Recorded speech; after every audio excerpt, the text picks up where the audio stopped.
Please help my mummy. He's hurting her." The cry came like lightning through the calm of the afternoon. It was 4 p.m., and sunlight spilled golden across Ocean Avenue, bouncing off the glass walls of the Silver Spoon, the city's most elite restaurant. The street had been peaceful a moment earlier, engines purring, cutlery chiming softly from the restaurant's outdoor patio, and the low hum of conversation mixing with the salty Miami breeze. But that voice, tiny, trembling and desperate, sliced through everything. Across the street, a little girl came running barefoot on the hot pavement, her yellow flowered dress fluttering wildly behind her. Her name was Amara Stevens, only 4 years old, but her cries carried the weight of terror no child should ever know. Her curls bounced as she stumbled forward, face streaked with tears, clutching the hem of her dress as though trying to hold her world together. Drivers slowed. Pedestrians froze. Time itself seemed to stop. 20 Hell Angels bikers stood beside their gleaming Harleys, their black leather vests flashing in the sunlight. Some leaned against their motorcycles, helmets tucked under their arms, laughing moments earlier about the heat. But now their laughter died. Engines idled. The smell of fuel lingered in the heavy air. The biggest of the men, a broad, muscled biker with thick tattoos twisting up his arms and a beard that caught the light, removed his helmet slowly. His name was Blake Hunter, the leader of the Hell Angels. The rumble of bikes behind him faded into silence as he knelt before the trembling girl. "What's wrong, sweetheart?" he asked softly, his deep voice surprisingly calm. "Who's hurting you?" Amara's chest heaved, her voice breaking between sobs. "The man in the suit. He's beating my mummy inside."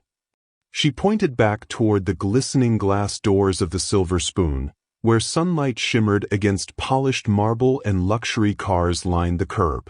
For a moment, no one moved. The words hung in the air like a spark waiting for ignition. Then Blake's eyes darkened. He stood, sliding his helmet on with slow precision. "You all heard her," he growled to his crew. "Helmets on. We ride." Engines roared like thunder rolling across the avenue. Chrome flared in the sunlight as 20 men swung onto their bikes.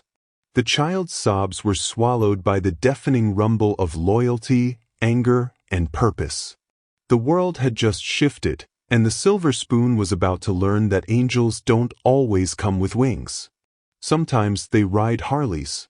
But before those tires screeched across the marble floors of the restaurant, before the glass walls echoed with shouts and sirens, the day had begun like any other for Tanya Stevens. The morning sun poured through the slanted blinds of a small apartment in Little Havana, washing the room in soft gold. Tanya's alarm buzzed weakly from the counter, half buried under unpaid bills. The 26-year-old waitress rubbed sleep from her eyes and tied her curly hair into a bun, her hands already calloused from long shifts. Her reflection in the cracked mirror stared back, a woman both tired and determined. From the small bed behind her came the soft giggle of her daughter. "Mummy, look!" Amara held up a drawing, scribbles of bright crayons showing 2 stick figures, one tall, one small, both smiling under a big yellow sun. Tanya smiled gently. "That's us, baby." Amara nodded proudly. "And you're singing, just like on the radio." Her mother's heart ached and swelled at once. "Maybe one day, baby girl," Tanya whispered. By 9 a.m., the pair were walking hand in hand down the crowded street. Tanya dropped Amara off with the kitchen staff at the Silver Spoon, where the little girl often sat quietly in a corner booth with coloring books while her mother worked double shifts. Inside, luxury oozed from every inch: white marble floors, glass chandeliers, the smell of imported coffee. To the rich customers who dined there, Tanya was invisible, just another uniform, another polite smile. But she hummed softly while she worked, reggae tunes mixing with the clatter of dishes. She dreamed not of serving tables, but of stages, microphones, and lights. Every empty plate she carried was a reminder of how far she still had to go, but how fiercely she wanted to get there. The only thing that could shatter that fragile hope was Ivan Richardson, the billionaire owner of the Silver Spoon. He was a man of charm and venom, handsome in his tailored suits, ruthless in his authority. At 45, he had everything money could buy except humility. He liked his restaurant perfect, his staff silent, and his ego fed. When Tanya greeted him that morning, he barely nodded. His eyes slid past her like she was furniture. "Make sure my lunch meeting runs flawlessly today," he ordered, checking his gold watch. "No mistakes, Tanya. You understand?" "Yes, Mr. Richardson," she said quietly. Her heart beat faster, not from fear, but from the familiar sting of invisibility. She turned away, humming again under her breath, letting music be the only part of her day she still owned.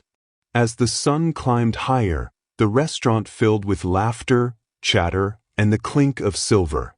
Amara colored in her notebook, occasionally glancing up to smile at her mother through the glass partition that separated staff from guests. Neither of them knew that by 4 o'clock, that same glass would reflect something else: pain, fear, and courage. Because by the time sunlight turned gold again, Tanya's world would be breaking. And Amara's small voice would be the one to save her.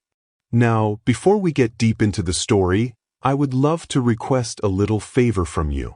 Please hit that subscribe button, like this video, and leave a comment telling me the city where you're watching from around the world. And also, please share this story with your loved ones. Now, let's get back into the story and see what unfolds. The Silver Spoon glittered under the afternoon sun as lunch turned into early dinner.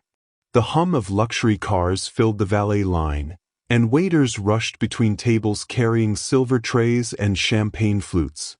At the center of it all stood Ivan Richardson, surrounded by investors, laughing too loudly at his own jokes. And across the room, wiping down polished tables with tired hands, Tanya Stevens tried to ignore the feeling that something in the air was about to crack. She was right, because power was about to show its ugliest face, and this time, no one would look away. The lunch rush had turned the restaurant into a stage of performance and pretense. Glasses clinked, forks scraped porcelain, and the scent of truffle butter mixed with expensive perfume. Everything gleamed: the chandeliers, the silverware, even the false smiles. Ivan Richardson, 45, tall and chiseled like a man carved out of marble and pride, dominated the center of the room. His suit was charcoal gray, his cufflinks gold, his hair swept back with the precision of someone who never worked a day with his hands. To the world, he was a success story, self-made billionaire, philanthropist, media darling. But those who worked under him knew the truth. He built his empire not on vision, but on fear. He was the kind of man who spoke loudly so others wouldn't notice his silence had nothing to say. "Gentlemen," Ivan declared, swirling a glass of red wine as his guests leaned in, "you don't build success by being kind. You build it by being in control." The investors laughed politely, though the sound didn't reach their eyes. A few feet away, Tanya adjusted a centerpiece, keeping her gaze low. She could feel his presence even when her back was turned, the weight of his eyes, the sharpness of his tone. She'd learned long ago to move quietly around men like Ivan. Her Jamaican accent had once been a melody she wore proudly, a piece of home she carried across oceans. But here, under these chandeliers, every word risked ridicule. "Stevens!" Ivan barked suddenly, snapping his fingers.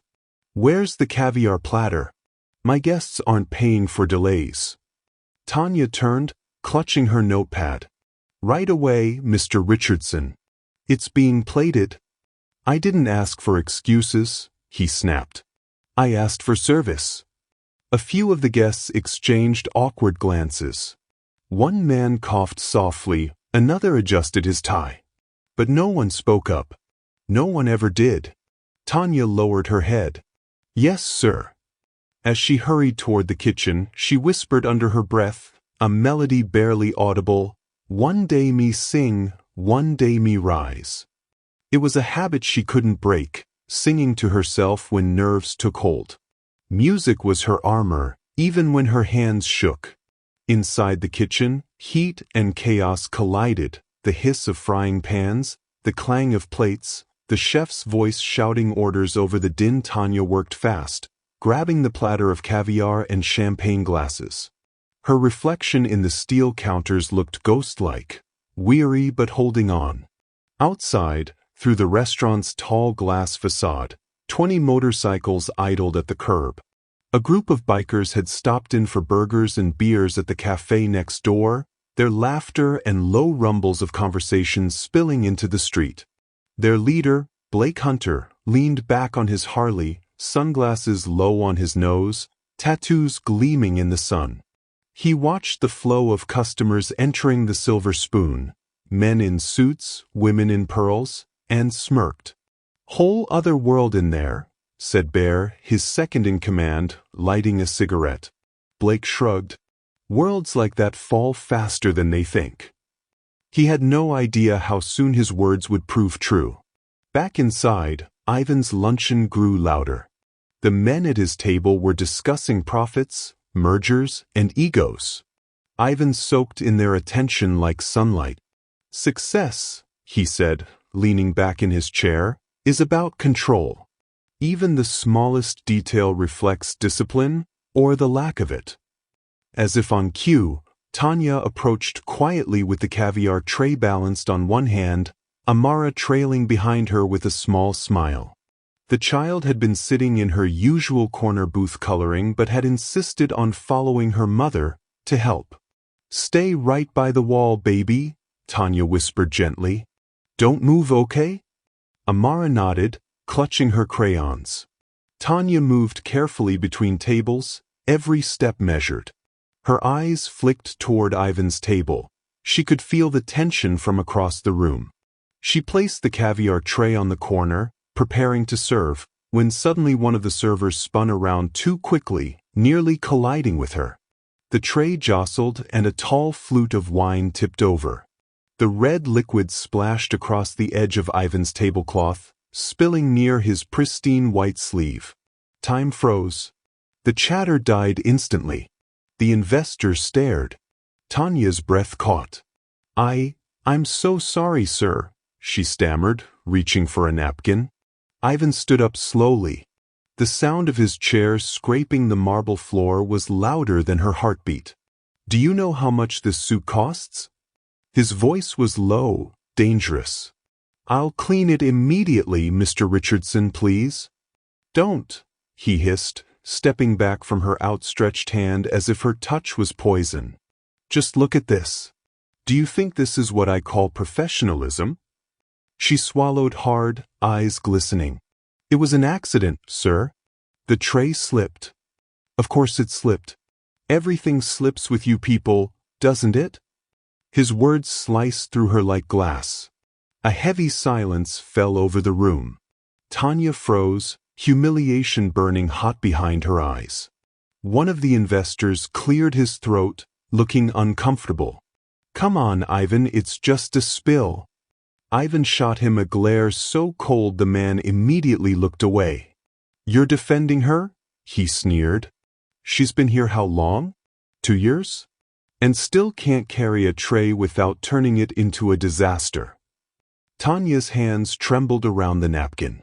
She wanted to disappear, to shrink into the marble and never be seen again. But then her eyes found Amara. The little girl was watching, wide-eyed, from the corner. Her daughter's face, so innocent, so trusting, gave her strength. She straightened slightly. "I said I was sorry, sir. It won't happen again." Ivan's eyes narrowed, his mouth twisting into a cruel smile. "You're right about that. It won't."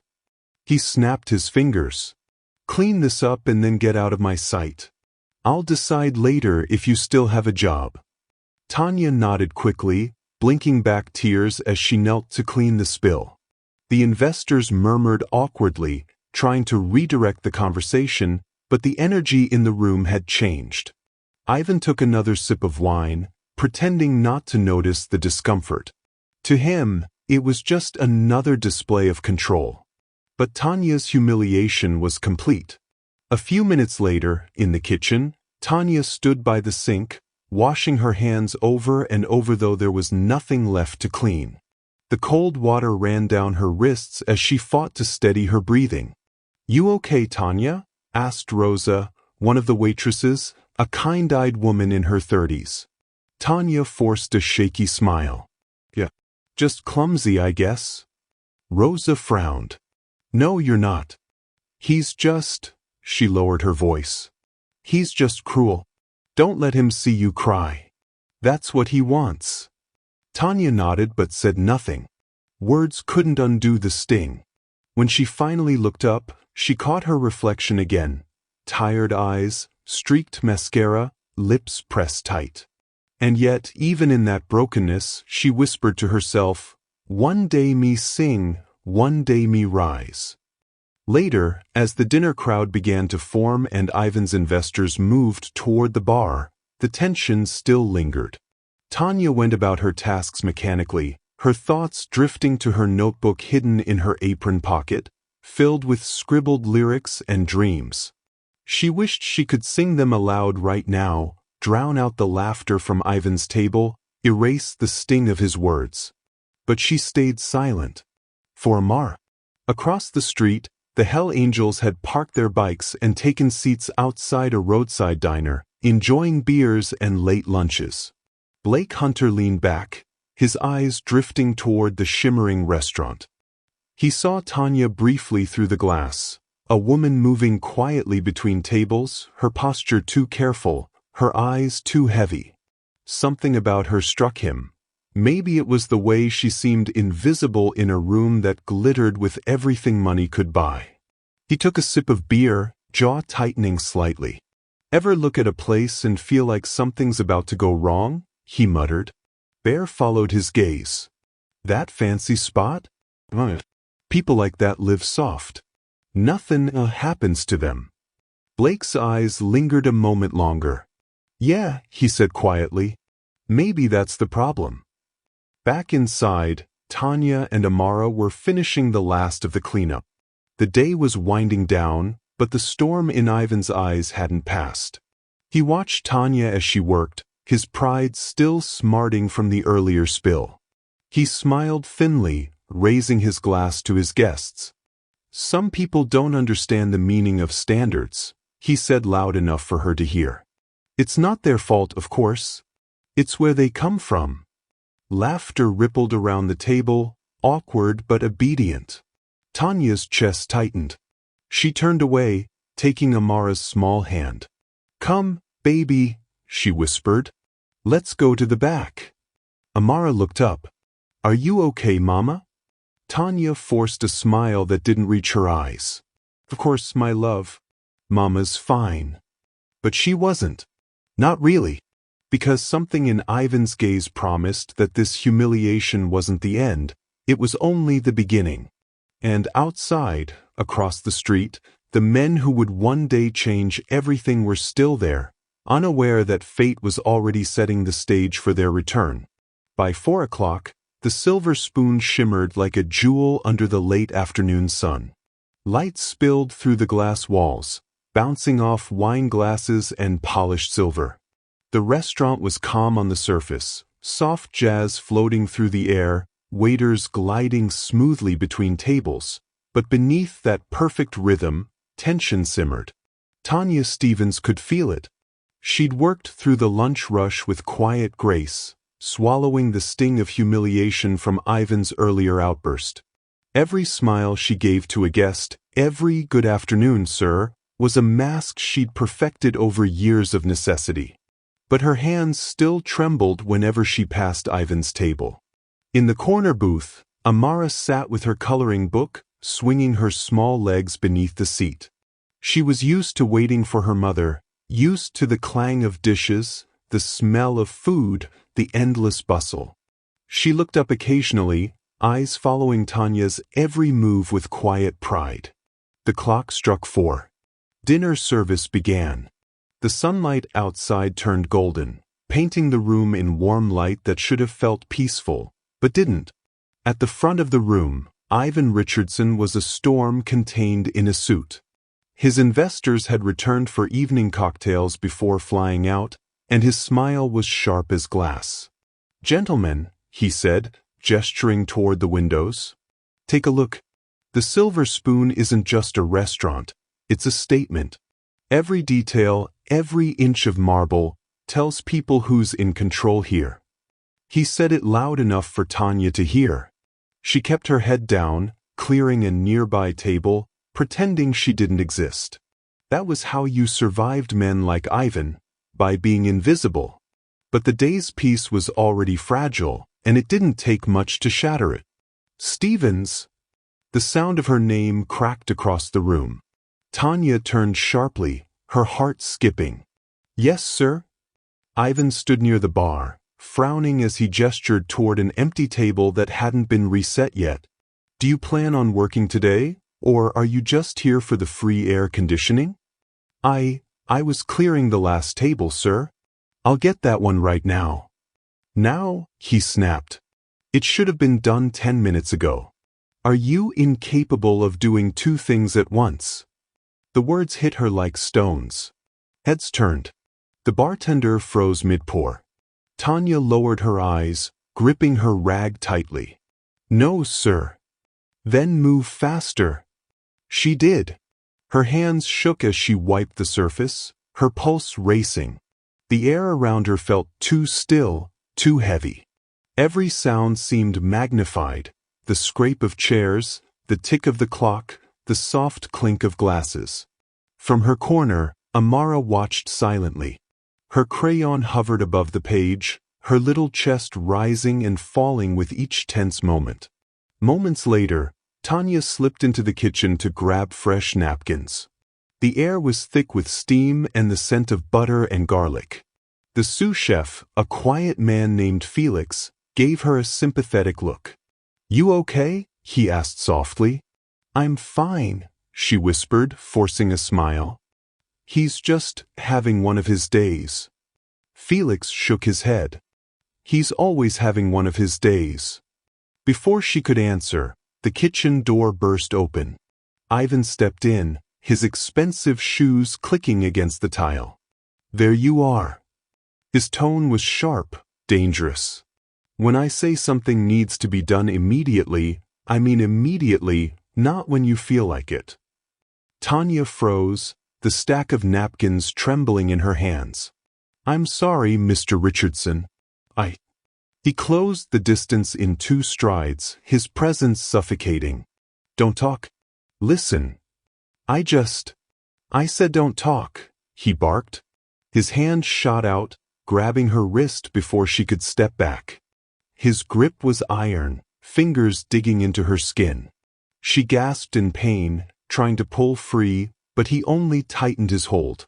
Felix took a hesitant step forward, eyes wide. "Mr. Richardson." "Stay out of this," Ivan snapped without looking at him. Felix stopped. Fear sealed his lips. Ivan leaned closer, his voice low and venomous. "You think you can embarrass me again? After this morning?" Tanya's voice shook. "I didn't mean to, sir. Please, let me go." He smirked. "You should have thought about that before you started spilling drinks in front of my guests." Tanya's eyes burned. "It was an accident." "Everything's an accident with people like you." Her breath hitched. "Now get back out there," he hissed, releasing her wrist so abruptly she stumbled back. "And make sure you don't embarrass me again."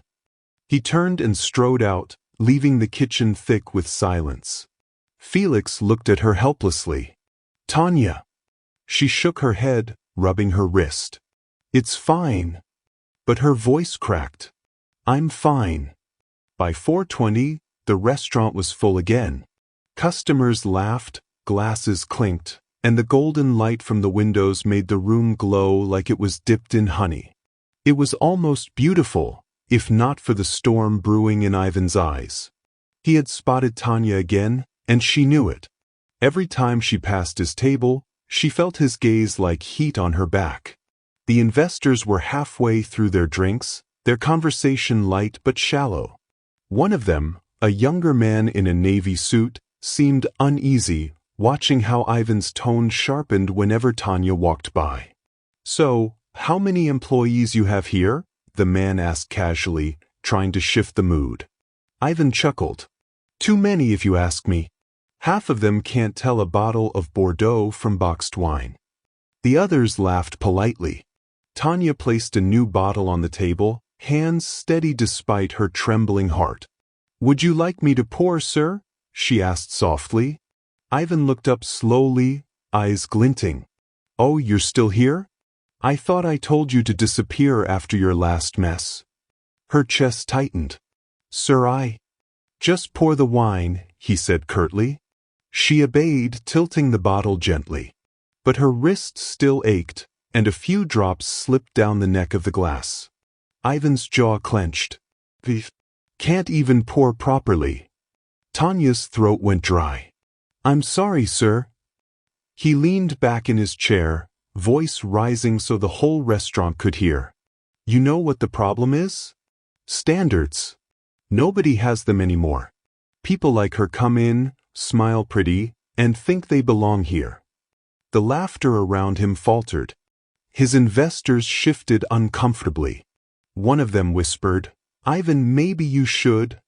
"Maybe I should what?" Ivan interrupted, slamming his palm on the table. "Apologize to her? For what?"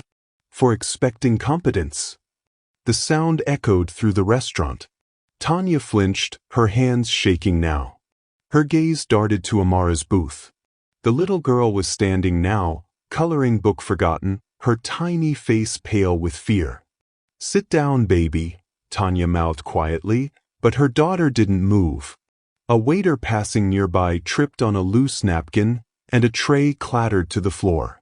The sound shattered the room's fragile stillness. Ivan's fury snapped. He stood up so fast his chair toppled backward. "This place is falling apart because of people like you," he shouted, pointing at Tanya. "You're useless." The word rang out like a slap before his hand ever moved. Tanya's heart pounded. "Please, sir, don't talk to me like that." Ivan's eyes widened. "What did you just say to me?" She swallowed hard, trembling. "I said please." But she never finished. The strike came fast, his hand cracking across her face so hard it echoed against the glass walls. Gasps filled the room. A woman screamed. A wineglass toppled and shattered on the floor. Tanya staggered back, one hand flying to her cheek. The pain burned, but the shock burned deeper. "Don't you ever talk back to me again," Ivan snarled. "Mummy!" The cry came from the corner booth. Amara ran toward her, tears streaming down her cheeks. Tanya's heart broke. "No, baby, stay back." Ivan turned, glaring at the child. "Get her out of here." "No!" Tanya stepped between them, shaking. "Don't you touch my daughter." Ivan's face twisted with rage. "You're finished here. Do you hear me?" He took a step forward. Tanya's instinct screamed. She grabbed Amara's shoulders, voice trembling but firm. "Run, baby. Run and don't stop." "Mummy." "Now, Amara. Go." The little girl hesitated, tears blurring her vision. Then she turned and bolted toward the doors, her small feet slapping against the marble floor. Sunlight exploded around her as she burst through the glass entrance and into the street, her yellow dress fluttering behind her, her sobs carrying on the warm wind. Tanya fell to her knees, shaking, one hand pressed against her burning cheek. All around her, the restaurant had gone silent. Diners stared, horrified. The illusion of luxury, the laughter, the wine, the music, had all shattered like the glass on the floor. And outside, under the blinding Miami sun, Amara Stevens was already running. She didn't know where her small feet would take her, only that she had to find help. Across the street, The Hell Angels were still gathered by their motorcycles. They had heard the shout, the crash, the sound of something breaking that didn't belong in a place of glass and gold. And when they saw the little girl in the yellow dress running toward them, crying, everything changed. The smell of grilled meat and engine oil hung thick in the late afternoon air. Across the street from the Silver Spoon, the open lot of the Rusty Horn Diner buzzed with the low hum of laughter, rock music, and the metallic purr of idling Harleys. 20 men sat scattered across picnic tables and chrome beasts, leather vests glinting in the sun, patches reading Hell Angels MC. Their laughter was deep, rough, and unbothered by the world spinning too fast around them. At the center of it all sat Blake Hunter, a man built like the road itself, steady, scarred, and impossible to ignore. In his mid-40s, he had shoulders like a wall, eyes like a storm, and a calm that carried authority without ever needing to be loud. Tattoos snaked up both arms, telling stories of battles fought and brothers lost. His hair was streaked with gray at the temples, but his presence carried youth, the kind born from fire and freedom. He leaned back against his Harley, burger in hand, watching traffic drift by on Ocean Avenue. Around him sat his crew, Bear, tall and broad as his name suggested, Chains, lean and wiry with a grin that never lasted long, and Diesel, their mechanic, quiet but fierce when provoked. It was the kind of afternoon that promised peace, or would have, if fate hadn't decided otherwise. "Man, I could get used to this view," Bear said, nodding toward the glittering restaurant across the street. "All glass and gold. Bet they charge $50 for water in there." Chains snorted. "And 50 more to breathe the same air as their rich folks." Blake smirked, chewing slowly. "Let him. The world needs its fancy cages. Makes us appreciate the open road." The men laughed, their voices blending with the rumble of passing cars and the hiss of the grill behind them. It was ordinary, calm, human. Until the scream came. At first, it was faint, small, distant, almost swallowed by the sound of traffic. Then it grew sharper. "Please help my mummy. He's hurting her." Every head turned. Across the street, a little girl in a yellow flowered dress came running barefoot down the sidewalk, her curls wild, her cheeks streaked with tears. She stumbled, caught herself, and ran again, sobbing so hard she could barely breathe. "Holy hell," Chains muttered, standing. "Where'd she come from?" Blake's burger hit the table. He was already moving. He crossed the lot in 3 long strides, boots thudding against the pavement as the child's cries pierced through the noise of the city. By the time she reached the edge of the diner lot, she collapsed to her knees, gasping for air. Blake knelt in front of her, lowering himself slowly, his voice calm, low, and solid as stone. "Hey, easy, sweetheart. You're safe now. What happened?" The little girl looked up through a blur of tears. Her words came out broken, trembling. He's hurting my mummy inside. The man in the suit. Please, he's hitting her." The world seemed to stop. For a heartbeat, there was no sound, no engines, no laughter, no chatter. Just the ragged breathing of a terrified child and the slow tightening of Blake's jaw. Behind him, the others were already rising. Bear cursed under his breath. Diesel set down his beer, eyes narrowing. Blake turned his head slightly, his voice quiet but commanding. "You heard her." Chains swallowed. "What do you want to do, boss?"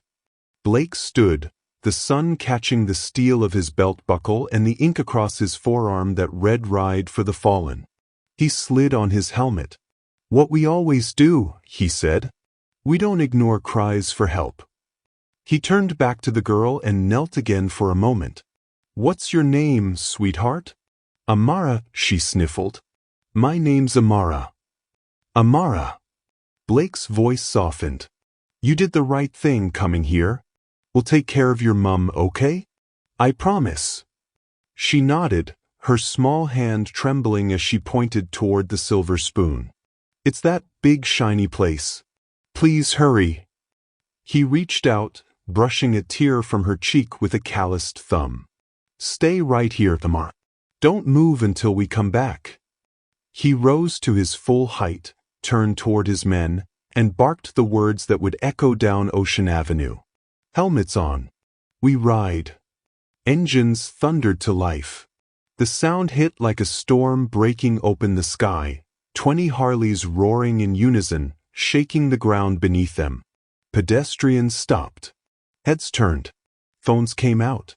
The sunlight reflected off chrome, blinding in its brilliance as the bikers formed a line, side by side.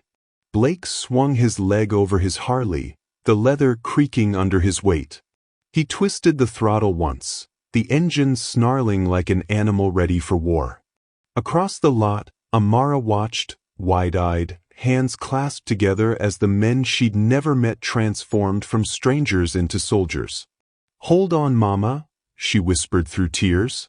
The street erupted with the roar of engines as the Hell Angels rolled forward in perfect formation. Cars braked. Horns blared. People shouted as the line of motorcycles surged through the intersection and toward the glittering restaurant. Blake led the charge, his eyes locked on the glass facade of the Silver Spoon. The reflections of the bikes streaked across the walls like flashes of fire. Behind him, Bear yelled over the noise, "You sure you want to do this in broad daylight, boss?"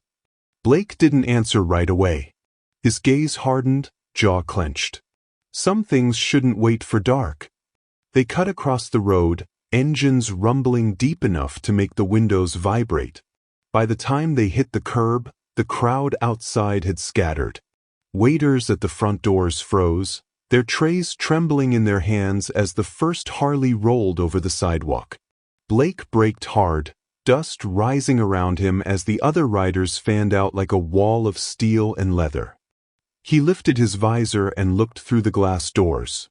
From where he sat, he could see chaos, toppled chairs, spilled wine, a man shouting, and a woman on her knees, clutching her face. Inside, Tanya Stevens was on the floor, one hand pressed to her cheek, blood trickling from the corner of her lip. The once luxurious restaurant had turned into a nightmare. Customers huddled at their tables, whispering, too afraid to move. The wait staff stood frozen. And in the middle of it all, Ivan Richardson towered over her, his chest heaving, his face red with rage. "You think you can talk back to me?" he spat. "You're nothing here. Nothing." Tanya's breath came in shallow gasps. Her mind was spinning, her heart breaking. All she could see was the last glimpse of Amara's yellow dress disappearing through the doors. Please, God, she thought. Let someone find her. Outside, Blake saw enough. He revved his engine once, loud, deliberate, and the other riders followed, their engines roaring in unison like thunder rolling across the sea. People on the street stopped in their tracks, eyes wide. The scene looked like something out of a movie, 20 men on roaring Harleys facing down a palace of glass and wealth. Blake killed his engine and swung off the bike. His boots hit the ground hard. Bear. Chains. Diesel. He pointed to the doors. "With me." They nodded. The glass doors burst open. Blake stepped through first, the sunlight spilling in behind him like a halo of fire. The restaurant fell silent except for the hum of idling engines outside. Customers gaped. Ivan froze mid-step, disbelief flooding his face. "Who the hell are you people?" he demanded, straightening his jacket. Blake's voice was calm, gravelly, and low, the kind of voice that carried more danger in its quiet than any shout could. "Doesn't matter who I am," he said. "What matters is, I heard a little girl crying." Ivan blinked, thrown off. "What?" Blake took another step forward, his boots thudding against the marble. "She said a man in a suit was hurting her mama. That wouldn't be you, would it?" Laughter rippled nervously among the diners. Ivan tried to stand taller, his arrogance fighting to resurface. "You have no right to—" "I have every right," Blake cut in. "A child asked for help. That's all the right I need." The bikers fanned out behind him, black leather and ink gleaming under the chandeliers. For the first time, Ivan hesitated. "You," he stammered. "You don't know who you're dealing with." Blake's gaze was ice. "I don't need to. I can see exactly what you are." Ivan took a step back. The confidence in his voice faltered. "This is assault. I'll have you all arrested." "Maybe," Blake said evenly. "But you'll be done before the cuffs even touch me." The air in the room thickened. Every person could feel the balance of power shift. For the first time since the Silver Spoon had opened its doors, the man who owned everything, the man who thought money could buy silence, was speechless. And the woman he'd humiliated looked up through her tears to see something she'd never seen before: fear on his face. Outside, the engine still roared, echoing off the walls like war drums. Inside, Blake took another slow step forward, locking eyes with Ivan. "Apologize," he said. Ivan's mouth twisted. "What?" "You heard me," Blake said quietly. "Apologize to her." A hush swept over the room. Ivan's face went red. "You think you can come in here and tell me what to do?" Blake's voice dropped even lower. "I don't think." "I know." For a moment, no one breathed. Then, without warning, Blake reached out, snatched Ivan's wrist midair as the billionaire tried to shove him, and twisted it just enough to make him flinch. The wineglass Ivan had been holding shattered, crimson spilling across the floor like blood. Blake leaned in close, voice like thunder before rain. "You ever raise your hand to a woman again, and I'll make sure those hands don't work no more." Ivan's eyes widened, the arrogance draining from them. Outside, the crowd that had gathered began to cheer, low at first, then louder. Inside, Tanya stared at the man standing between her and her abuser, the sunlight catching on the tattoos across his arms. For the first time that day, she let herself breathe. The sound of engines still echoed through the street outside, a thunder that rattled the glass walls of the Silver Spoon. Inside, the air hung heavy, charged with tension. Diners pressed themselves against the far walls or hid behind overturned tables, phones trembling in their hands as cameras rolled. The glass doors burst open again, and 20 black leather jackets stormed into the golden light of the restaurant. Boots hit marble, one after another, pounding in rhythm with the growl of engines idling outside. The scent of fuel and adrenaline mixed with the delicate perfume of the place, a clash of two worlds, grit and luxury colliding under one gilded ceiling. Ivan Richardson froze mid-stride. His fingers were still sticky with spilled wine, his ego still thrumming with rage, but now he stood surrounded by men who looked like the kind of justice money couldn't buy. What is this?" he barked, trying to mask the tremor in his voice. Blake Hunter stepped forward, the sunlight catching the ink on his arms and the cold fire in his eyes. "You the one who beats women?" A hush fell over the room. Someone gasped near the bar. Ivan blinked, face contorting into disbelief. "You have no idea who I am." Blake's tone didn't waver. "Doesn't matter. I know what you are." He took another step, boots echoing off the polished floor.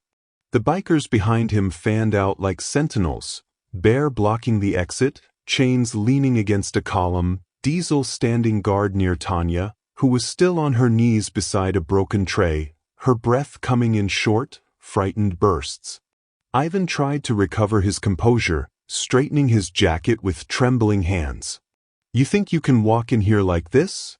Do you even know who owns this building?" "Yeah," Blake said. "A man with too much money and not enough heart." Murmurs rippled through the restaurant. One of the investors, pale and sweating, muttered, "Ivan, maybe we should." "Shut up," Ivan snapped, cutting him off. His voice cracked with fury and fear. Tanya flinched. Blake didn't. The billionaire turned on Blake again, his arrogance clinging to him like armor made of glass. You think you can threaten me? I'll have you all thrown in jail by sundown. Blake's eyes didn't blink. Then I guess you better hurry, because the cops are already on their way. Ivan's expression flickered, a flash of confusion. What did you say?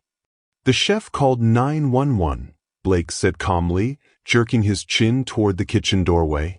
Didn't you hear the sirens? And indeed, faint but growing louder, the sound of wailing sirens rolled through the Miami streets. Outside, bystanders were already gathered, filming from the sidewalk, their phones raised like witnesses. Inside, thence Obalov power shifted with every heartbeat. Ivan turned his fury on Tanya again, his voice sharp and venomous. You set this up, didn't you? You wanted attention. You brought them here. Tanya shook her head, trembling. No, sir. I didn't. She didn't bring anyone, Blake interrupted. You're victims of a 4-year-old girl who ran into traffic crying for help. Ivan's mouth opened, then closed. His confidence faltered. You think that kind of pain's rehearsed? Blake's voice rose, deep and cutting. That kind of fear doesn't come from nowhere. You put it there. Ivan's jaw clenched.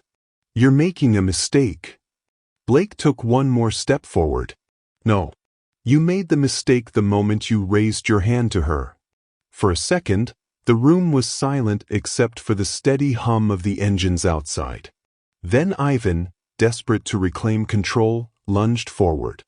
Get out of my restaurant, he shouted, his fist flying toward Blake's jaw.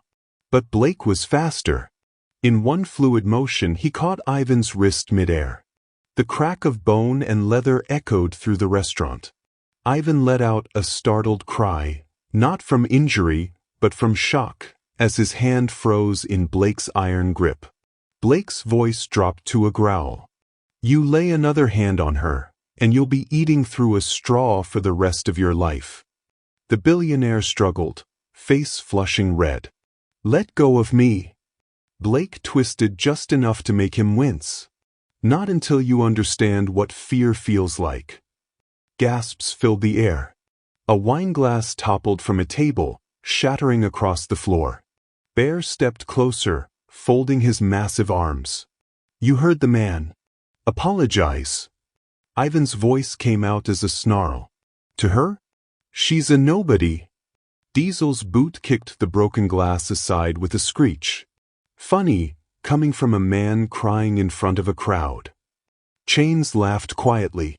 Ain't money much good when everyone sees you for what you are. Ivan looked around, realizing, for the first time, that everyone was filming him. Dozens of phones pointed in his direction, screens glowing like silent verdicts. Turn those off, he barked. Do you hear me? All of you, stop recording. No one moved. Tanya watched from the floor, blood still drying on her lip, tears trembling on her lashes. Blake glanced down at her, then back at Ivan. You see that? Nobody's scared of you anymore. Ivan's voice broke. You don't know what you're doing. Oh, I do, Blake said. I'm showing her that bullies fall too. He released Ivan's wrist suddenly, sending him stumbling backward into a table. The impact rattled cutlery and champagne flutes. One of the investors scrambled away, his face white as chalk. Ivan glared up at Blake, chest heaving. You can't come in here and humiliate me like this. Do you know how powerful I am? Blake's eyes hardened. Powerful men don't hit women. Cowards do. The sirens outside grew louder. Red and blue lights flickered against the glass walls. Someone near the entrance whispered, "The cops are here." Ivan turned toward the doors, panic flashing across his face. You're all witnesses. You saw him attack me. Tanya finally spoke, her voice quiet but steady. We saw you, Mr. Richardson. We saw everything. Her tone wasn't angry. It was weary, final, the voice of someone who'd been silent for too long. Ivan's head snapped toward her. "Ooh." But before he could finish, Blake stepped between them again, his shadow falling over the billionaire like a mountain. "Don't," Blake warned. "You're done." The glass doors swung open as two police officers entered, weapons drawn but uncertain. They froze at the sight of the chaos. The bikers, the trembling billionaire, the sobbing waitress. "What's going on here?" one officer demanded. Blake raised his hands slightly, palms out. "We're done here, officer. You're just in time." Tanya rose slowly, leaning on a chair for support. Her cheek was swollen, her eyes red but fierce.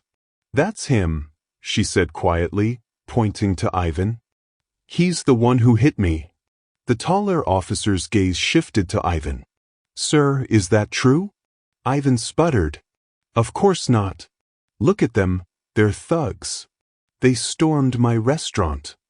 "Sir," the officer said calmly, "we have multiple eyewitnesses, and about 30 live streams saying otherwise." Ivan's face drained of color. The second officer moved forward. "Sir, I'm going to have to ask you to come with us." "What? You can't be serious." Ivan snapped. "Do you know who I am?" "Yeah," the officer replied dryly. "That's why we're here." He grabbed Ivan by the arm, twisting it behind his back as he read him his rights. The billionaire's voice cracked, his shouts echoing against the walls. "Get your hands off me. This is a mistake. I'll sue every one of you." But no one was listening. The officers dragged him toward the door as the crowd began to whisper, then clap softly. One by one, the waiters, the customers, the chefs, the same people who had been too afraid to speak, began applauding. Tanya covered her mouth, tears spilling down her cheeks. Outside, the sirens faded as Ivan was loaded into the back of a squad car. The bikers stood near their Harleys, the engines quiet now. The air had changed, not calm, exactly, but lighter, freer. Blake turned toward Tanya, his expression softening. "You okay?" She nodded shakily. "I think so. I just can't believe it's over." "It's not over," Blake said. "But you're safe now." She looked at him, eyes shimmering. "I don't even know how to thank you." "You don't have to," he said. "Your little girl already did." Amara came running down the sidewalk, her yellow dress bright against the pavement. She threw herself into her mother's arms, sobbing, "Mummy! I was so scared." Tanya clutched her tight, weeping into her daughter's hair. "I'm here, baby. I'm here." Blake watched them for a moment, then turned away, pulling off his gloves and tucking them into his back pocket. "Let's give them some space," he said to his crew. Bear grinned faintly. "Think the billionaire'll still be laughing at his own jokes now?" Blake smirked, shaking his head. "Doubt it." The men chuckled as they headed back toward their bikes. But before Blake climbed on, he looked back one last time, at the woman holding her daughter, at the broken glass glinting in the sunlight, at the world finally seeing what power really looked like when it crumbled. For the first time that day, he allowed himself to smile. Inside the restaurant, the staff began quietly cleaning up the mess. But something in the air had changed, a collective courage that hadn't existed an hour before. The silver spoon gleamed again, but not with wealth or arrogance. It gleamed with justice. And outside, as the bikers revved their engines one last time, the roar that followed wasn't just noise.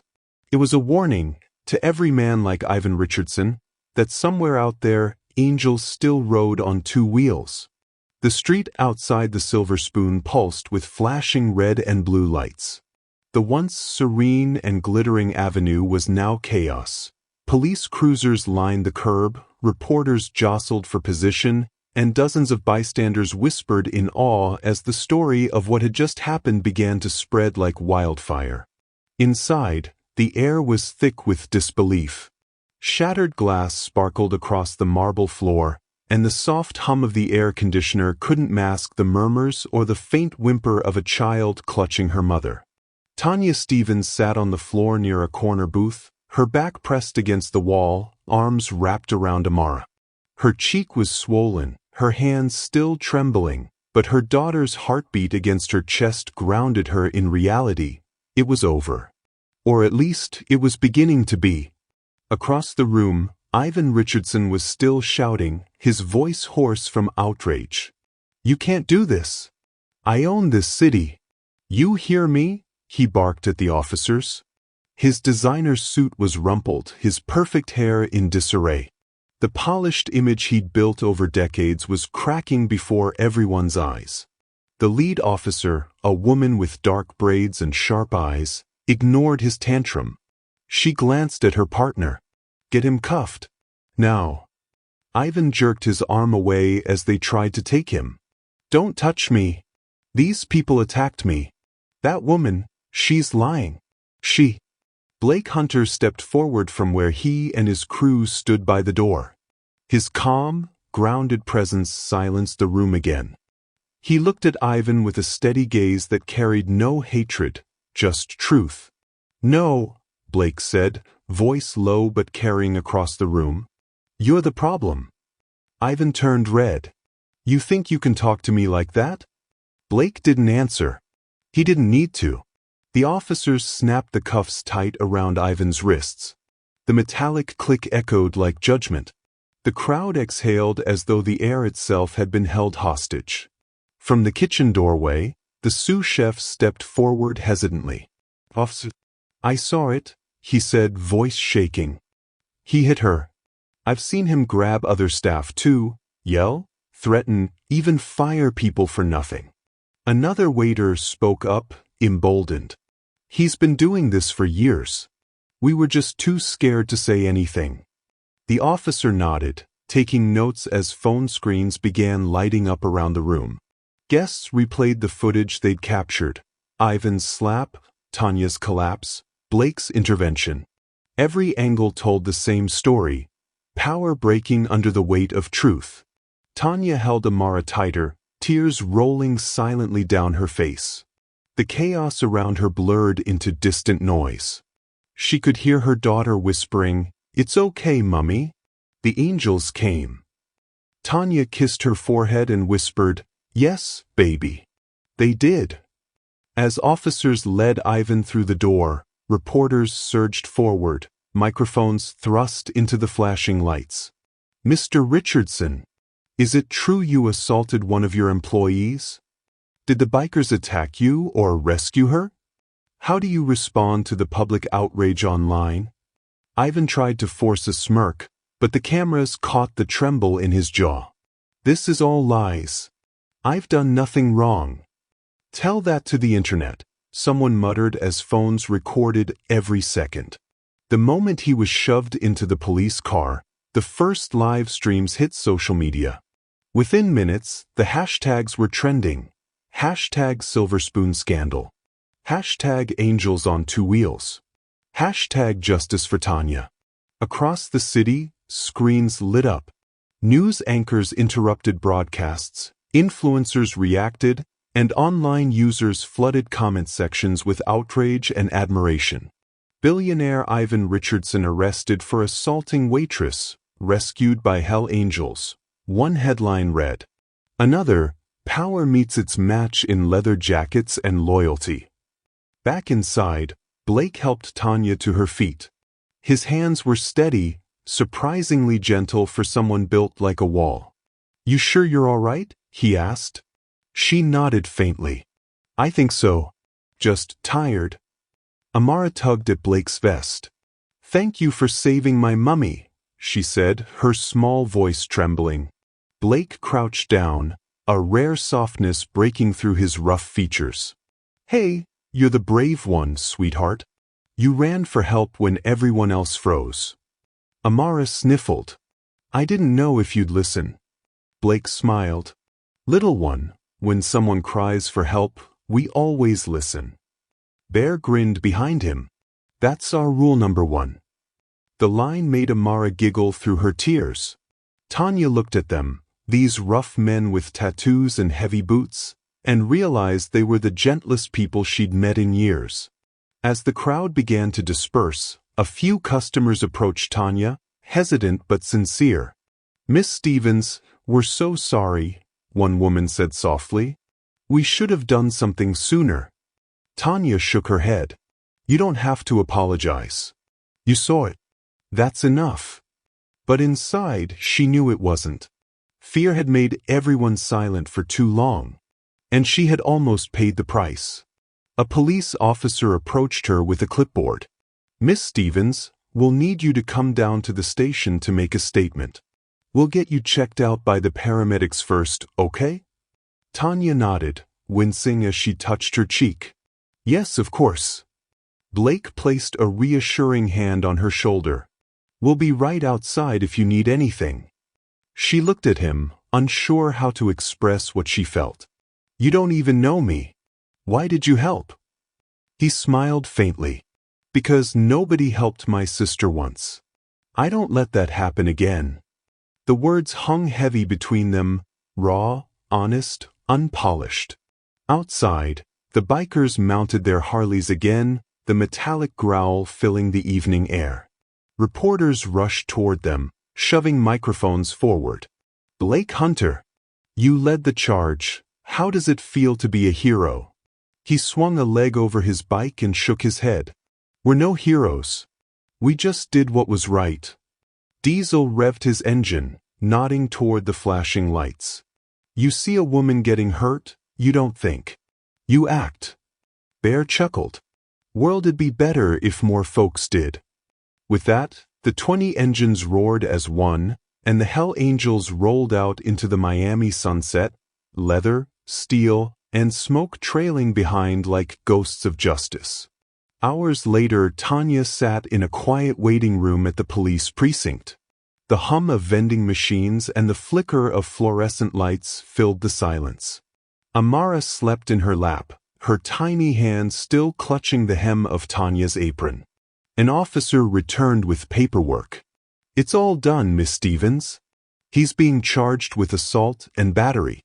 Given the footage, it's airtight." Tanya nodded, exhaustion washing over her. "Thank you, officer." He hesitated. "You should know, the video's everywhere. People are calling you brave. There's already a fundraiser for you and your daughter. Half the city's talking about what happened." Tanya blinked in disbelief. "For me?" He smiled. "Sometimes the world surprises you." By the next morning, the Silver Spoon was on every news channel in America. "From power to prison," one anchor said, her tone solemn. Billionaire Ivan Richardson's empire faces collapse after public assault footage went viral. Clips showed Tanya's trembling face, Blake's calm intervention, and the roaring motorcycles outside the restaurant. In a single day, the world's perception shifted. The waitress became a symbol of courage, the bikers became unlikely heroes, and the billionaire became a lesson in downfall. Meanwhile, Blake and his crew gathered at their regular diner on the edge of the city. The TV above the counter played the same footage on loop. Bear laughed. "Man, look at that headline, Hell Angels Save Waitress. We're practically saints now." Blake shook his head, sipping his coffee. "Let the world say what it wants.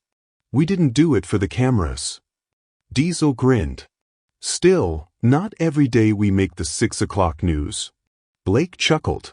"Yeah, well, I'll take a quiet life over fame any day." He leaned back in his chair, glancing toward the window.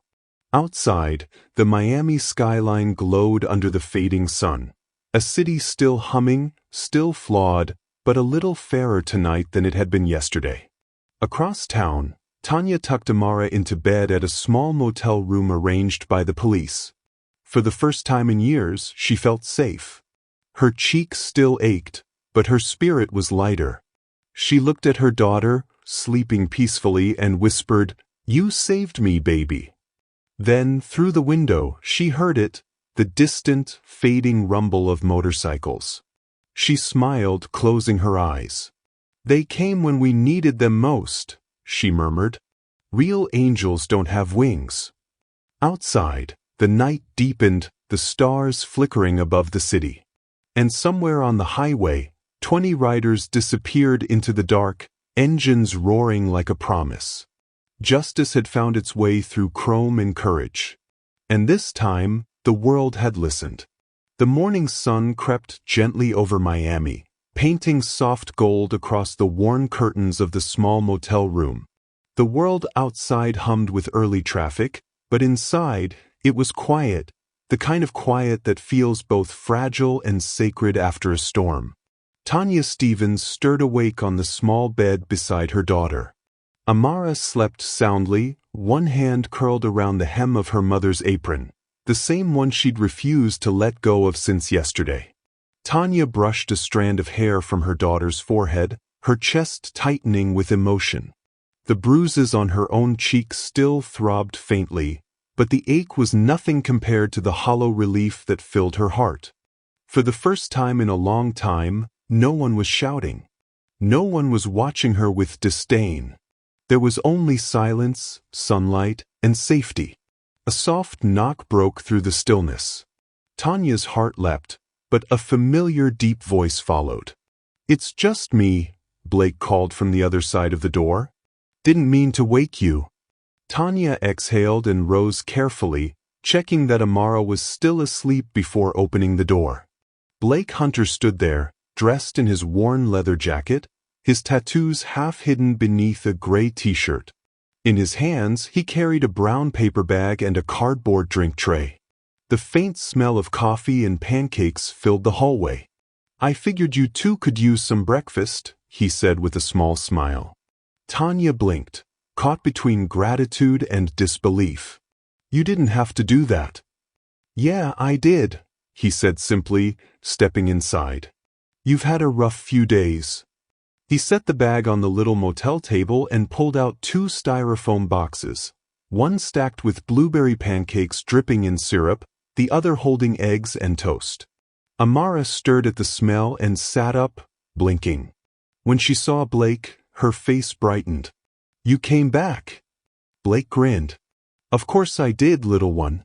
I had to make sure my favorite hero got her pancakes." Amara giggled. "I'm a hero?" "Sure are," he said, handing her a plate. "You saved your mom, didn't you?" Tanya watched the exchange, a faint warmth spreading through her chest.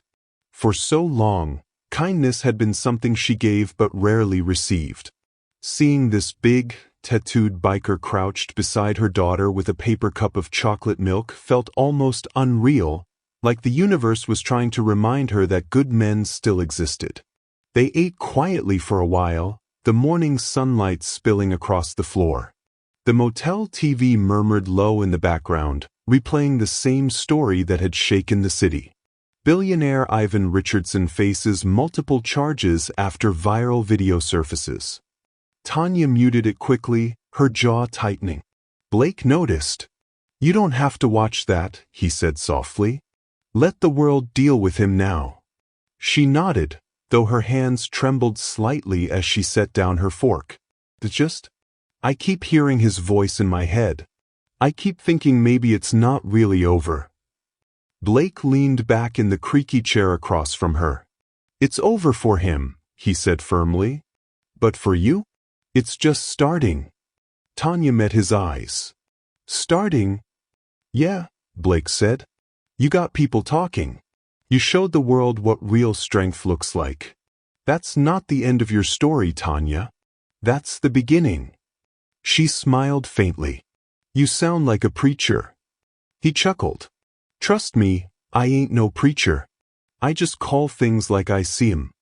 Later that afternoon, the Hell Angels showed up outside the motel, engines purring low. Bear, Chains, and Diesel climbed off their bikes carrying boxes, groceries, clean clothes, even a few stuffed toys for Amara. "You guys didn't have to do this," Tanya said as she opened the door. Bear waved her off. "Lady, you're family now. We look out for our own." Chains grinned. "Besides, this little angel here deserves better than motel food." He handed Amara a teddy bear wearing a tiny leather jacket. Name's Harley. Amara squealed and hugged it tight. Thank you. Diesel ruffled her hair. You got good taste, kiddo. The room filled with laughter for the first time in days. Even Tanya found herself laughing, a quiet, almost forgotten sound. When the bikers finally left, Blake lingered behind. He leaned against the doorframe, his gaze soft. You okay? He asked. Tanya hesitated, then nodded. Better than I was yesterday. He studied her for a moment. You're tough, you know that?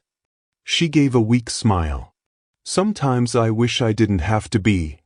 Blake nodded slowly, as if he understood all too well. I get that. Silence hung between them, not uncomfortable, just heavy with things unsaid. Tanya looked down at her hands, tracing the calluses from years of waiting tables. I used to think my music would save me, she said quietly. That if I just sang hard enough, the world would listen. But life had other plans. Blake tilted his head. You still sing? She shrugged. Not really. Not since. Her voice trailed off. He pushed away from the door. Maybe it's time you did. She looked up at him, uncertain. Why? Because maybe, he said, smiling faintly, the world's been waiting for your voice. That evening, when Amara was asleep and the city lights blinked faintly outside the motel window, Tanya sat at the edge of the bed with a notepad in her lap. Her fingers traced the lines of an unfinished song she'd written months ago. The words felt heavier now, fuller, shaped by what she had survived. Her voice came out soft at first, a whisper more than a melody. But soon it grew stronger, trembling but pure. She sang of freedom, of angels on wheels, of sunlight breaking through fear. Outside the window, Blake and his crew sat on their bikes, talking quietly. When her voice floated out into the night, the men went still. Bear was the first to speak. That her? Blake nodded slowly. Yeah. Diesel shook his head, almost smiling. Man, that voice could stop traffic. Blake didn't answer. He just listened, eyes on the window, the corners of his mouth lifting slightly as her voice carried through the dark. It wasn't perfect, it wasn't polished. But it was honest. And after everything they'd seen, honesty felt like the rarest thing in the world. When the last note faded, Tanya wiped a tear from her cheek and exhaled. For the first time since the assault, she didn't feel small. She didn't feel broken. She just felt alive. The next morning, Blake returned with coffee again. Tanya opened the door before he could knock this time. Couldn't sleep? He asked. She smiled softly. I was writing. Songs. She nodded. Yeah. I think I'm finally ready to sing again. He handed her the coffee. Good. Because I think the world needs to hear it. Amara bounded out of bed, clutching her teddy bear. Mummy sang last night, she told him proudly. Blake laughed. Yeah, we heard her. Sounded like the angels were listening too. Tanya blushed. You could hear that? He shrugged. Hard not to. It was beautiful. Her eyes softened. Thank you, Blake. For everything. For saving me, for helping us feel human again. He shook his head. You saved yourself, Tanya. We just showed up. But as he said it, his eyes held hers a little longer than before, something warm and wordless passing between them. Outside, the sun rose higher, spilling golden light across the motel parking lot. The engines of the Hell Angels gleamed under it, ready for another ride. Blake adjusted his gloves and looked back at Tanya one last time. We'll check in on you soon, all right? She nodded, smiling. I'll be here. Writing. Singing. Good, he said with a grin. That's what angels do, they make noise. As the bikers rode off, the rumble of their engines filled the street again, not as a warning this time, but as a promise. Tanya stood at the window, watching them fade into the distance. Amara pressed her face to the glass beside her. "Mummy," she whispered, "are they coming back?" Tanya smiled. "They always do, baby. Angels never really leave." The sunlight glinted off the bikes as they disappeared around the corner, and Tanya turned back to her notepad, her pen gliding across the page. The song she began that morning wasn't about pain anymore. It was about rebirth, about hope, about leather-clad angels and little girls in yellow dresses who reminded the world that courage can come from the smallest voice. And as her melody filled the tiny motel room, Tanya realized something simple and powerful. She wasn't just surviving anymore. She was starting over. The week that followed was a blur of noise, headlines, and disbelief. Tanya Stevens, the once invisible waitress from the Silver Spoon, had become a name everyone knew. News anchors spoke of her courage. Morning shows analyzed her story. Hashtags like #JusticeForTanya and #AngelsOnTwoWheels trended worldwide. She watched it all unfold on the small motel television, still in disbelief that the world was talking about her.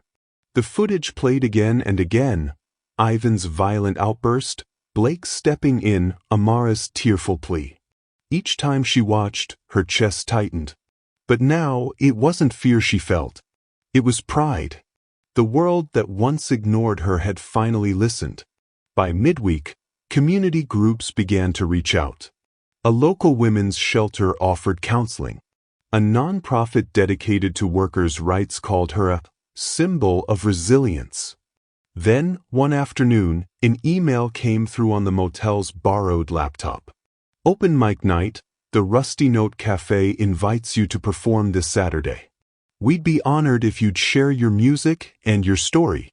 Tanya stared at the message for a long time. Her fingers trembled on the keyboard. She hadn't sung in front of an audience since before Amara was born. Back then, it had just been her and her guitar in a Kingston cafe, dreaming of starlight.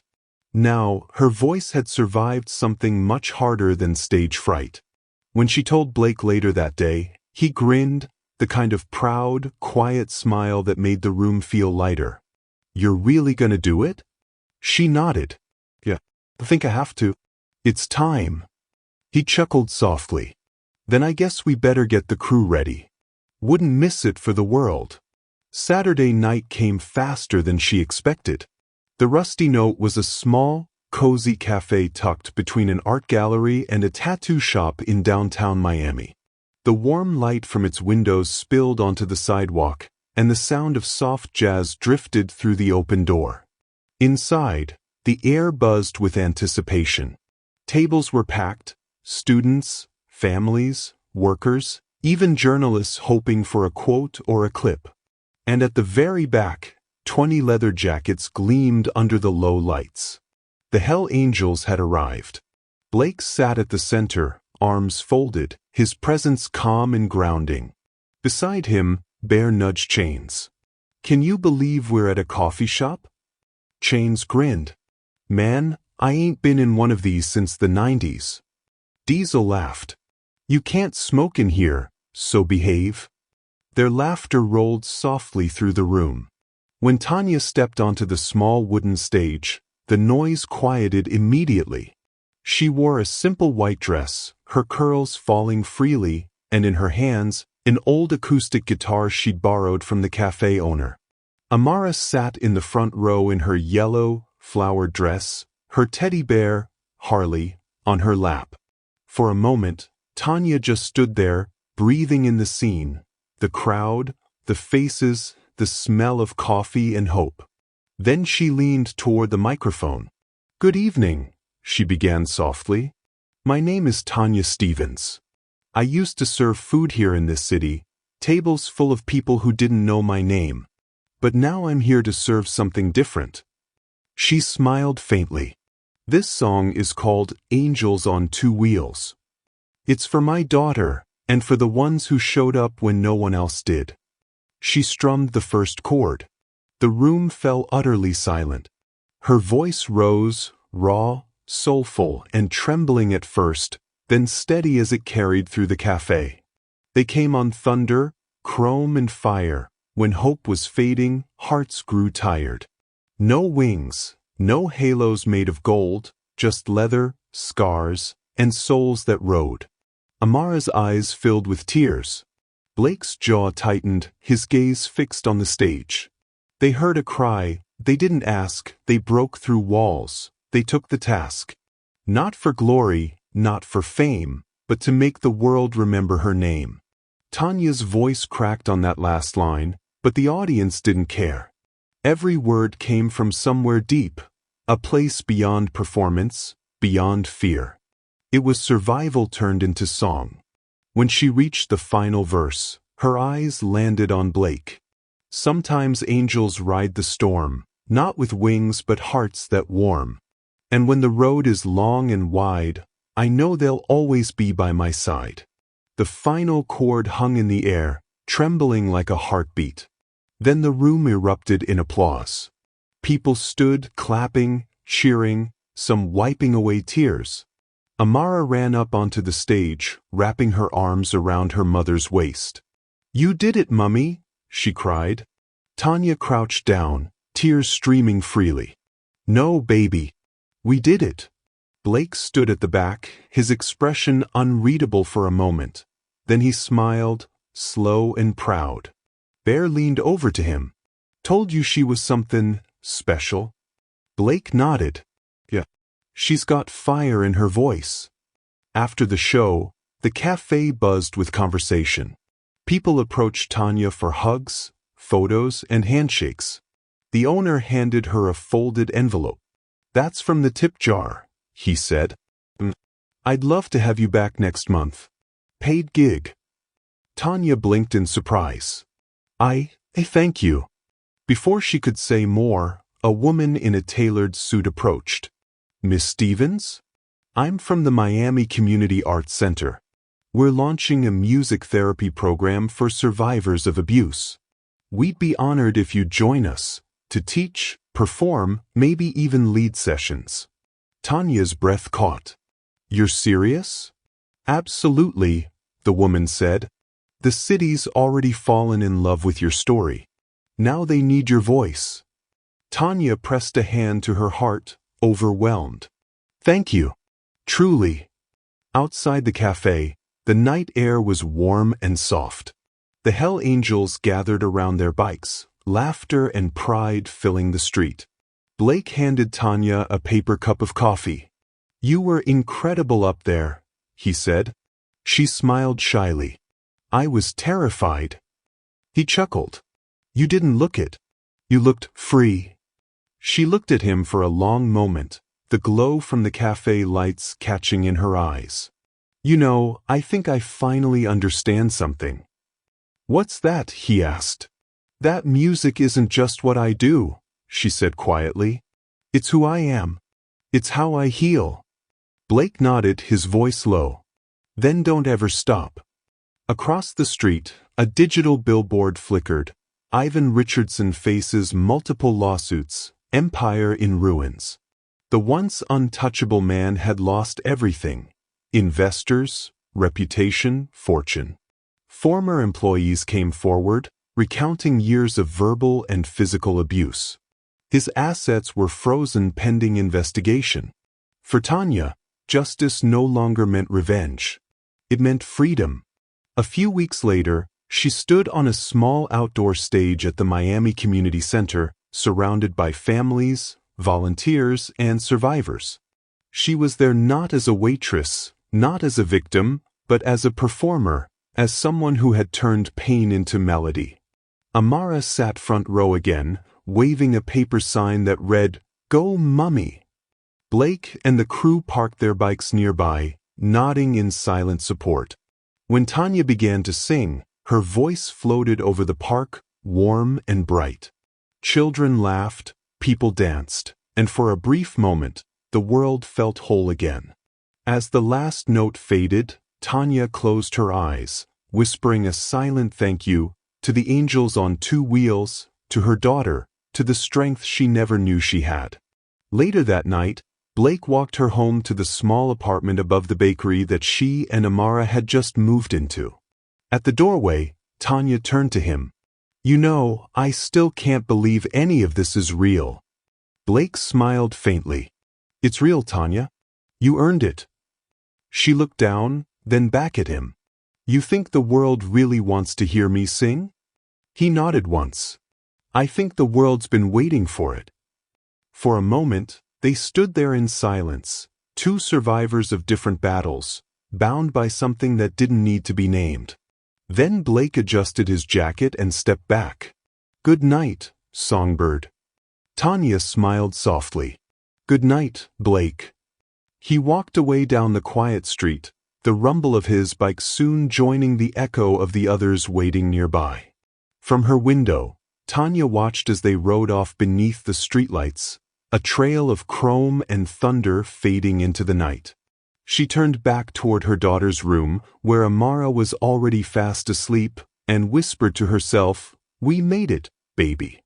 Then she sat by the window, guitar in hand, and began to hum a new tune, something soft, steady, and alive.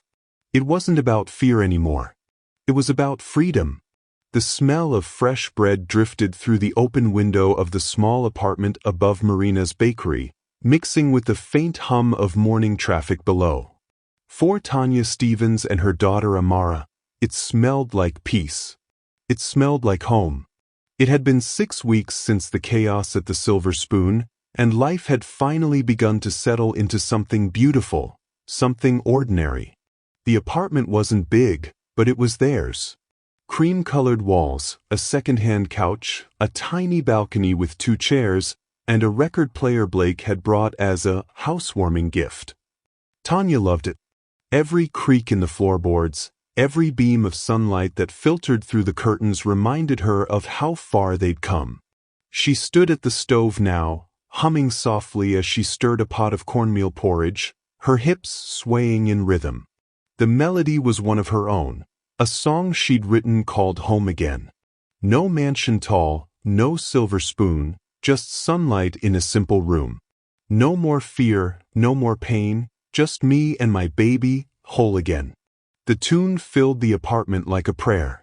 Behind her, Amara sat cross-legged at the small kitchen table, crayons spread across a sheet of paper. Her tongue peeked out in concentration as she drew wings, wheels, and leather jackets. What are you working on, pumpkin? Tanya asked without turning. Amara grinned. It's the angels, Mummy. But look, I gave them halos made of light. Tanya chuckled, glancing over her shoulder. Oh, baby, that's beautiful. Amara held up her drawing proudly. In the middle were 20 bikers on their Harleys, their engines shaped like hearts, and beside them, a little girl in a yellow dress waving.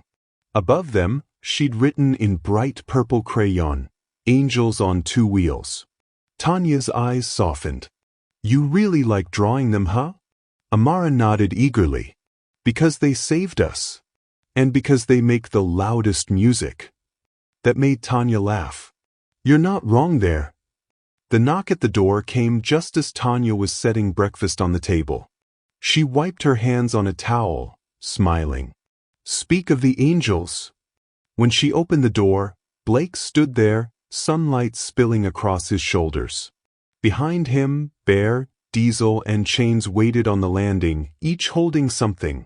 A bag of groceries, a small box of tools, and a toy motorcycle still in its package.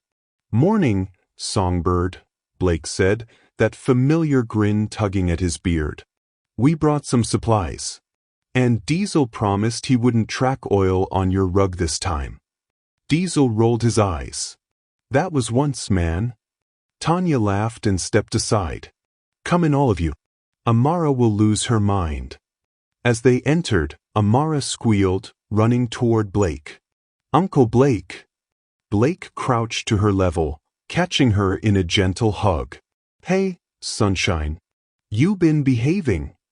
I made you a picture, she said, shoving the crayon drawing into his hands. See? That's you right there. Blake looked at it. The angels, the motorcycles, the bright orange sunset, and for a moment his tough facade slipped. His throat tightened. "You've got talent, kiddo," he said softly. "You really do." Tanya watched him, smiling faintly. "You're not gonna make her think you're soft, are you?" He chuckled. Don't ruin my reputation." Bear carried the groceries to the counter. "You weren't kidding, Blake. This place smells amazing." Tanya grinned. "That's the bakery downstairs. They start baking before sunrise. Makes it impossible to sleep past 7. Chains whistled low. Still beats living next to a garage. The men laughed, and for a while, the little apartment was filled with the sound of clinking cups, chatter, and the occasional roar of laughter. Tanya moved between them easily, pouring coffee, teasing Diesel about his sweet tooth, and laughing as Amara showed Bear how to draw wings on motorcycles. It didn't feel like visitors anymore. It felt like family. After breakfast, the men stepped out onto the small balcony, mugs in hand. From there, they could see the Miami skyline shimmering in the late morning sun. Blake leaned on the railing, watching the traffic below. "You ever think about what's next?" he asked Tanya quietly. She stood beside him, arms folded loosely. "All the time. I've got a few gigs lined up, mostly community events, small venues. And the centers asked me to teach a music class twice a week." He smiled. "That's good. You're doing what you were meant to do." Tanya's gaze softened. "It still feels strange, though. After everything, having a normal life again." Blake nodded. "Normal's overrated. But peace? You earned that." Their eyes met, steady, unspoken understanding passing between them. Inside, Bear's deep voice rumbled. "Blake, you comin'? We got a ride planned before sunset." He smirked. "Duty calls." Then, more gently, to Tanya, "You and Amara should come by next weekend. There's a charity run out to the Keys. Family friendly. Good music. Free food." Tanya smiled. "We'll think about it." "You better," he said, winking before turning to leave. Later that afternoon, Tanya and Amara sat by the window as the sunlight shifted to amber. She strummed her guitar softly, the notes drifting through the open window with the scent of sugar and bread from below. Amara leaned her head on her mother's shoulder. "Mummy, are angels real?" she asked suddenly. Tanya smiled, her eyes distant, reflecting the gold of the setting sun. "They are, baby." Amara frowned. "But they don't have wings." Tanya's smile deepened. "No," she said softly. "They just ride motorcycles." Amara giggled, the sound bright and light as wind chimes. "That's silly." "Maybe," Tanya said, kissing her forehead. "But sometimes, the best angels don't look like angels at all." That evening, the distant growl of engines echoed faintly from the street.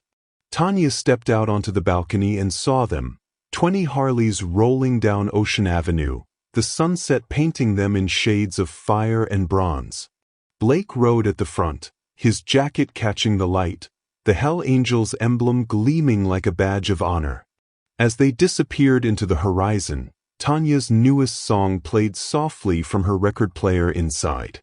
Her voice, now recorded and raw, carried into the fading light. They rode through fear, through smoke and flame, their hearts were wild, their souls untamed. They heard a child, they heard her cry, and under the sun, they learned to fly. The melody floated into the air as the bikers vanished into the distance, the hum of their engines merging with the rhythm of her song. Amara stood beside her mother, waving at the fading silhouettes. "Goodbye, angels," she called out, her voice ringing bright.